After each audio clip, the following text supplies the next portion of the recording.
সবার একটা গ্রুপ থাকে, একটা দল থাকে, স্বাভাবিক। সবাই একটা দলের মধ্যেও একজনের পিছনে চলে, একজনের সঙ্গে চলে। এইটার ফলে অনেকেই এই আসনে নির্বাচনের জন্য প্রার্থী হয়েছেন, প্রত্যাশা করেছেন আসন। তার সমর্থক গোষ্ঠী আছে, তাদের কর্মী বাহিনী আছে, তারা দীর্ঘ 15 থেকে 17 বছর পর্যন্ত আন্দোলন সংগ্রাম করেছে, সীমাহীন ত্যাগ তিতিক্ষার মধ্যে দিয়ে গেছে। এবং বিশেষ করে কয়েকজন নেতা যারা আরো প্রার্থী অন্যান্য প্রার্থী ছিলেন, তারা দলকে কেউ টেনে ধরে রেখেছে, কখনো সভাপতি হিসেবে, কখনো সমন্বয়ক হিসেবে, কখনো আহ্বায়ক হিসেবে। এটা করতে গিয়ে তারা এটা করতে গিয়ে তারা অনেক পরিচয় করে সবাইকে এটা করতে গিয়ে আমরা অনেক ত্যাগ তিতিক্ষার শিকার হয়েছেন, তার সঙ্গে তোমাদেরও অনেক। কিন্তু দিনের শেষের বাস্তবতা হলো নমিনেশন তো একজনই পাবে। দলের উচ্চ মহল যারা সিদ্ধান্ত নেন তারা যেটা জানেন, আমরা অনেকে হয়তো সেটা জানি না, বা তারা যে কৌশলে কাজ করেন আমরা অনেকে হয়তো সেটা জানি না। আমরা আমাদের মতো করে আমরা যে পরিসরে যে থাকি তার জায়গা থেকে, যেহেতু দলের সিদ্ধান্ত এটা এবং ধানের শীষের প্রার্থী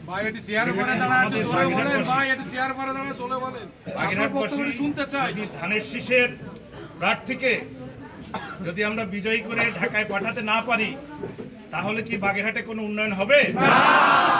আমরা কি কোনো মুখ নিয়ে ঢাকায় যেতে পারবো? তাহলে কি হবে? দল ক্ষমতায় যাবে, দল সরকার গঠন করবে ইনশাআল্লাহ, কিন্তু আমাদের বাগেরহাটবাসী সবসময় বঞ্চিত থাকবে।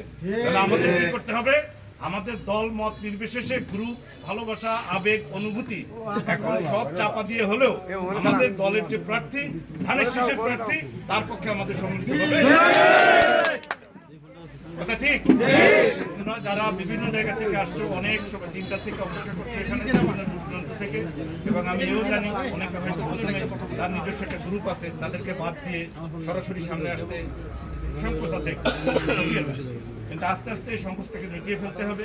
এই আবেগ, এই অনুভূতি, এই জায়গাগুলো পাশে রেখে দলের প্রতি ভালোবাসাটাকে সামনে নিয়ে আসতে হবে।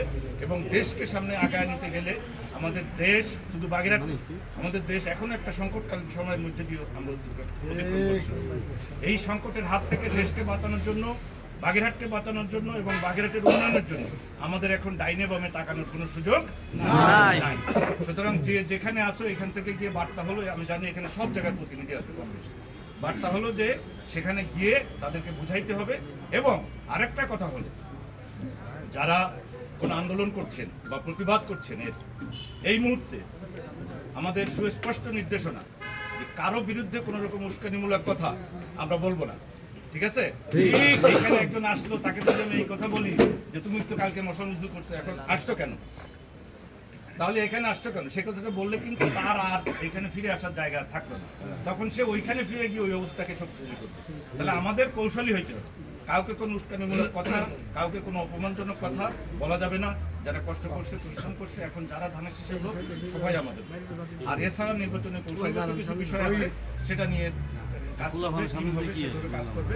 মাঠ পর্যায়ে তোমাদের যে কাজ, সেগুলো তুমি করে দেবে।